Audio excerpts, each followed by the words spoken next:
Pasca dilantik menjadi Wakil Bupati Ogan Ilir periode 2016-2021, Ilyas Panji Alam tidak mau bersantai demi memenuhi janjinya kepada masyarakat Ogan Ilir. Salah satunya, ia akan melakukan evaluasi kinerja SKPD Pemkab Ogan Ilir di masa kepemimpinan sebelumnya. Ilyas dan Awe Noviandi telah berkomitmen akan segera melakukan perombakan SKPD yang bekerja tidak secara maksimal. Dan penilaian SKPD yang kinerjanya tidak baik telah dimonitor keduanya. Dan dalam waktu dekat akan dilakukan perombakan serta penyegaran pejabat di Pemkab Ogan Ilir. Hal ini dilakukan untuk memberikan pelayanan maksimal terhadap masyarakat Ogan Ilir.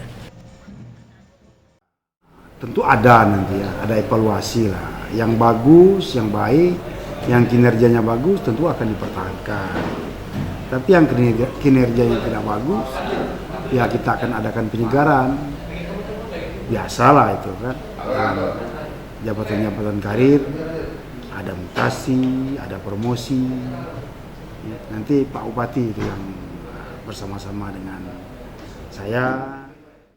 Ia menambahkan peningkatan pelayanan publik juga akan segera dilakukan seperti puskesmas, posyandu, serta sejumlah sekolah di Ogan Ilir akan masuk ke dalam program kerja 100 hari ke depan. Farel Dusatria, Seption Rizky, Sriwijaya TV.